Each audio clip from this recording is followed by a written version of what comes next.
여호와의 말씀이 내게 임하여 이르시되, 인자야, 너는 마곡 땅에 있는 로스와 메섹과 두발 왕 곧 고게게로 얼굴을 향하고 그에게 예언하여 이르기를, 주 여호와께서 이같이 말씀하시길, 로스와 메섹과 두발왕 고가, 내가 너를 대적하여 너를 돌이켜 갈고리로 내 아가리를 꿰고 너와 말과 기마병 곧 내 온 군대를 끌어내되 완전한 갑옷을 입고 큰 방패와 작은 방패를 가지며 칼을 잡은 큰 무리와 그들과 함께한 방패와 투구를 갖춘 바사와 구스와 붓과 고멜과 그 모든 떼와 북쪽 끝에 도갈마 족속과 그 모든 떼 곧 많은 백성의 무리를 너와 함께 끌어내리라. 너는 스스로 예비하되 너와 내게 모인 무리들이 다 스스로 예비하고 너는 그들의 우두머리가 될지어다. 여러 날 후 곧 말년에 내가 명령을 받고 그 땅 곧 오래 황폐하였던 이스라엘 산에 이르리니 그 땅 백성은 칼을 벗어나서 여러 나라에서 모여 들어오며 이방에서 나와 다 평안히 거주하는 중이라. 네가 올라오되 너와 네 모든 때와 너와 함께한 많은 백성이 광풍같이 이르고 구름같이 땅을 덮으리라. 그날에 네 마음에서 여러 가지 생각이 나서 악한 꾀를 내어 말하기를, 내가 평온의 고을들로 올라가리라. 성벽도 없고 물이나 빗장이 없어도 염려 없이 다 평안히 거주하는 백성에게 나아가서 물건을 겁탈하며 노략하리라 하고, 내 손을 들어서 황폐하였다가 지금 사람이 거주하는 땅과 여러 나라에서 모여서 짐승과 재물을 얻고 세상 중앙에 거주하는 백성을 치고자 할 때에 스바와 드단과 다시스의 상인과 그 부자들이 내게 이르기를, 내가 탈취하러 왔느냐? 내가 내 무리를 모아 노략하고자 하느냐? 은과 금을 빼앗으며 짐승과 재물을 빼앗으며 물건을 크게 약탈하여 가고자 하느냐 하리라. 오늘 말씀은 최종 심판을 위한 하나님의 계획이라는 제목으로 말씀을 전하겠습니다.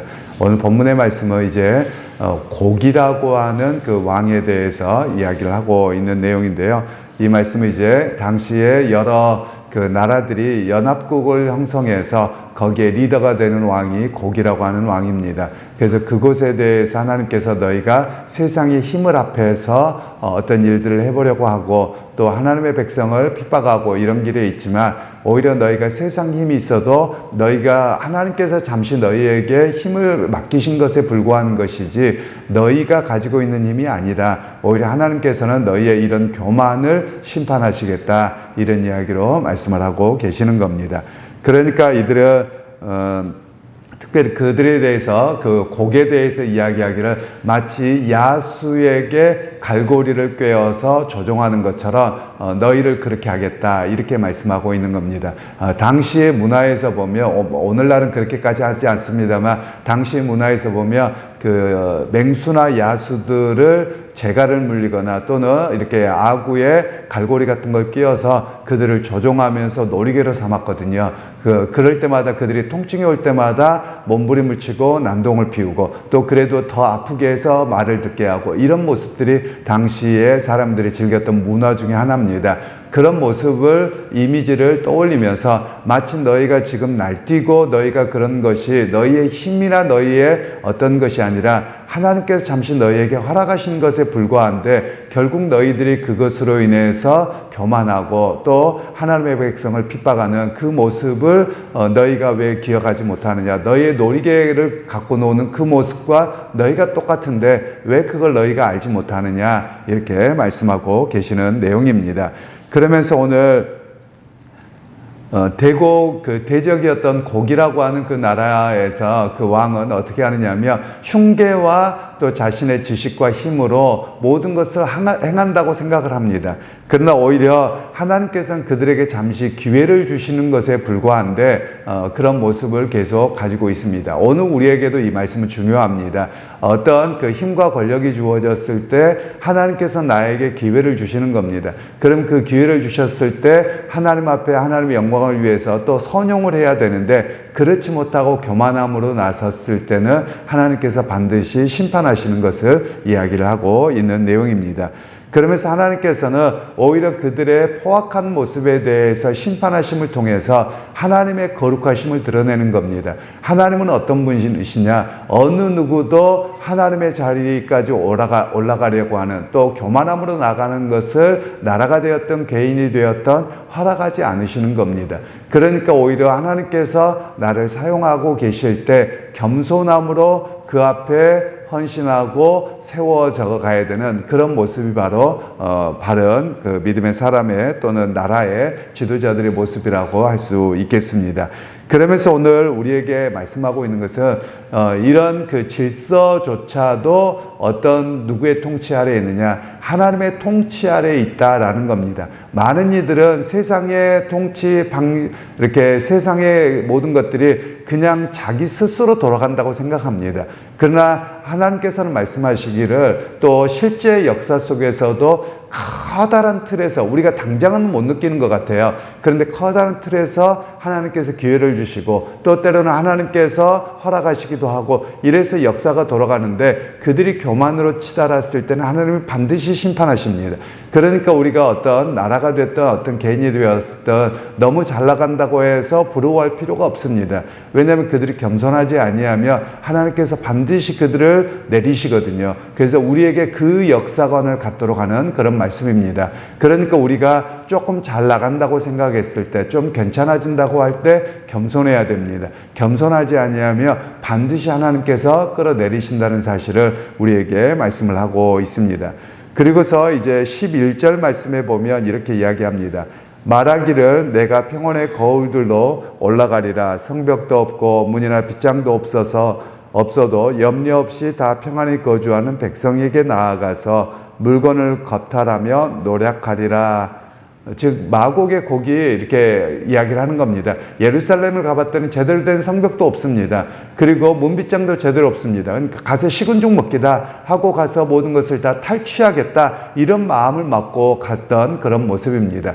그런데 오늘 여기서 평안히 거주하는 백성에게 나아가서 라고 이야기할 때 이 평안이라고 하는 단어는 단순하게 아무 전쟁 준비도 안 되어 있는 무방비 상태를 말하는 것은 아닙니다. 여기서 말하는 것은 하나님을 전적으로 믿고 하나님의 주권을 인정하고 의지하는 상태가 평안하다라는 겁니다. 예루살렘 백성들이 왜 평안했느냐?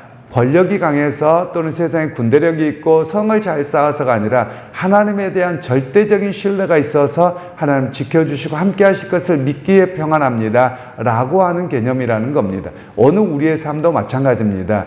평안이라고 하는 게 무엇입니까? 여러분 잘 여러분의 삶을 되돌아보십시오. 내가 물질이 좀 있고 그리고 좀 집안에 큰 어려움이 없고 좀 괜찮은 것 같다. 그러면 평안하다. 그건 세상적인 평안에 불과합니다. 그러나 하나님이 주신 평안은 그런 것들에 의해서 좌지우지 되지 않습니다. 어떤 상황에서도 하나님에 대한 전적인 신뢰가 있어서 나는 그 가운데서 마음을 빼앗기지 않습니다 라고 하는 것이 진정한 평안입니다. 그러니까 우리 믿음의 사람들이 바라봐야 되는 것은 세상적인 평안을 바라보는 것이 아닙니다. 왜냐하면 세상적인 평안은 잠깐에 불과합니다. 그리고 조그만 문제가 생기면 또 불안하고 염려하게 되거든요. 그런 삶에서 하나님을 바라봄으로 바뀌어야만 하는 것입니다. 그러게 만일 여러분이 하나님을 바라봄으로 인한 진정한 평안이 없다면 여러분 간절히 기도하셔야 됩니다. 내가 여전히 세상 속에 머물러 있고 또 세상의 가치를 따라서 평안을 누리려고 하는 내 모습이 아니라 하나님에 대한 믿음이 부족하기 때문에 주님 전적으로 하나님에 대한 믿음으로 서게 해 주옵소서. 그런 고백이 바로 우리 고백이 되어야만 하는 것입니다. 그래서 오늘 또한 이야기하기를 세상이라고 하는 그 악한 영, 즉 여기서는 곡으로 대표가 됩니다만 세상은 어떤 모습이냐라고 이야기할 때 성도가 가진 영적 축복과 평안을 빼앗으려고 하는 것이 세상의 모습이라고 하는 겁니다. 오늘날도 세상은 끊임없이 그렇습니다. 여러분에게 세상이 변하는 것, 또 뭐 기후가 변하는 것, 경제 상황이 변하는 것, 이것으로 인해서 여러분의 영적인 축복과 평안을 빼앗으려고 계속 흔드는 것이거든요. 만일 여러분들이 그것에 흔들리고 있다면 뭐냐면 여러분이 사단에게 세상에게 지금 놀이개감이 되어가고 있다라는 겁니다. 그래서 오늘 성경에서는 하나님에 대한 절대적인 신뢰가 있어야 됩니다. 하나님에 대한 절대적인 신뢰는 상황에 따라서 흔들리지 않습니다 라는 고백이 되어져야 되거든요. 그런데 우리는 조금만 뭐가 나아지면 평안한 것 같고 괜찮은 것 같고, 조금 어려운 것 같으면 금방 하나님에 대한 신뢰가 잃어버리고, 여러분 이런 신앙생활은 바른 신앙생활이 아닙니다. 그래서 만일 이런 모습이라고 하면 하나님, 내 믿음을 좀 더 굳건하게 해주십시오. 내 믿음이 어린아이여 같고 너무 연약해서 매번 이렇게 세상에 휘둘리는데, 주님, 내 신앙이 그런 모습이 아니라 정말 하나님을 정말 인격적으로 더 만나서 전적인 헌신, 전적인 흔들리지 않은 그 가운데 나를 있게 하옵소서. 그 고백이 바로 우리의 신앙 고백이 되어야만 합니다. 그것이 진정한 평안입니다. 물론 우리의 삶의 여정에서는 여러분 때로는 골짜기를 갈 수도 있고, 때로는 평탄한 길을 가기도 하고, 때로는 또 약볕을 만나기도 하고 폭풍을 만나기도 하는 그런 일이 있습니다. 그런데 우리가 시편들을 보면 그럼에도 불구하고 하나님에 대한 신뢰에서 안 흔들리거든요. 그러니까 우리에게 기도해야 될 내용들은, 하나님 어떤 상황이 오더라도 주님, 내가 하나님에 대한 신뢰가 흔들리지 않게 하시고 그 가운데서 평안을 잃어버리지 않는 진정한 하나님과 나와의 관계가 바르게 서 있는 그런 모습이 되기 원합니다. 이렇게 고백하실 수 있기를 소원합니다. 그래서 오늘 여러분의 삶에서 어떤 일들 여러 가지가 있더라도 내 하나님과의 관계 속에서 주시는 그 평안함, 그 은혜를 잃어버리지 아니하고 오늘 또 믿음 안에서 승리하는 그런 하루의 삶이 되시기를 주님의 이름으로 축원합니다. 하나님, 오늘도 세상은 끊임없이 믿음의 사람들에게 영적인 축복과 평안을 흔들려고 하는 그런 모습입니다. 그리고 하나님, 교만해서 자신들의 힘으로 했다고 하는 그 순간 하나님이 끌어내리시는 그런 모습을 보았습니다. 오늘 또 세계를 운행하시는 그 하나님의 커다란 역사를 바라보면서 그 하나님에 대한 전적인 신뢰로 우리가 흔들리지 아니하도록 주여 믿음을 더욱더 굳건하게 하시고 믿음의 뿌리를 깊이 내릴 수 있는 우리 모두가 되게 하옵소서. 예수님의 이름으로 기도하옵나이다. 아멘.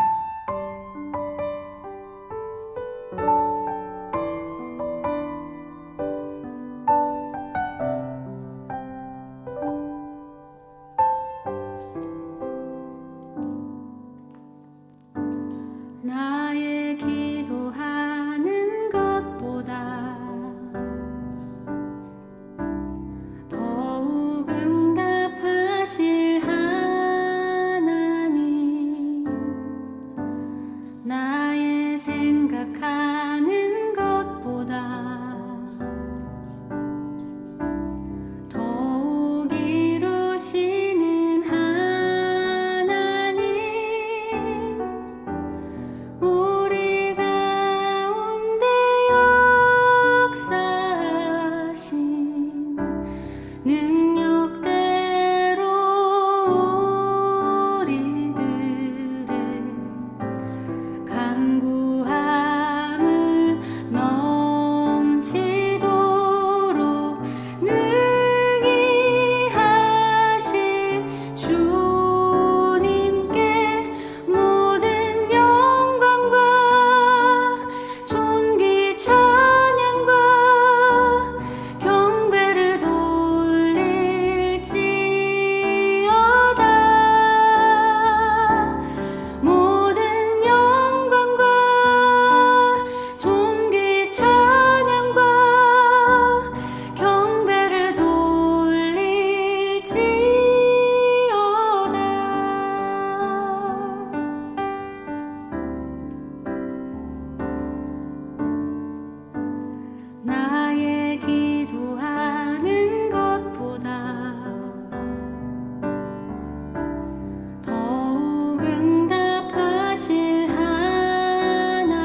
저물어 갈 때 빈들에서 걸을 때 그때가 하나님의 때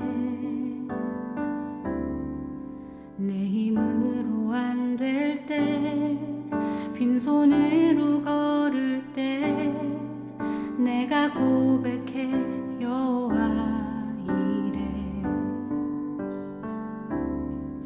날이 저물어 갈 때 빈들에서 걸을 때 그때가 하나님의 때 내 힘으로 안 될 때 빈손으로 걸을 때 내가 고백해 여호와 이래 주가 일하시네 주가 일하시네 주께 아끼지 않는 자에게 주가 일하시네 주가 일하시네 신뢰하며 걷는 자에게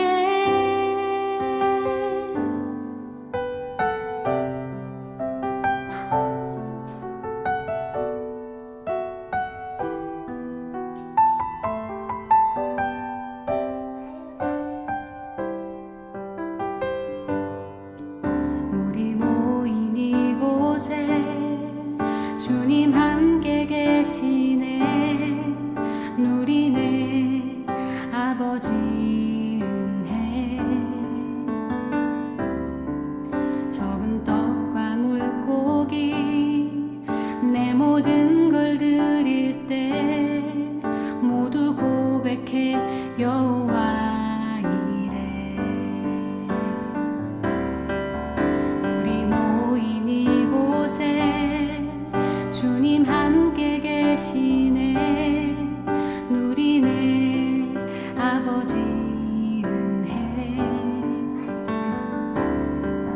적은 떡과 물고기 내 모든 걸 드릴 때 모두 고백해 여호와 이래 주가 일하시네 주가 일하시네 주께 아끼지 않는 자에게 주가 일하시네 주가 일하시네 신뢰하며 걷는 자에게 주가 일하시네 주가 일하시네 주께 아끼지 않는 자에게 주가 일하시네 주가 일하시네 신뢰하며 걷는 자에게 주가 일하시네 주가 일하시네 주께 아끼지 않는 자에게 주가 일하시네 주가 일하시네 신뢰하며 걷는 자에게 신뢰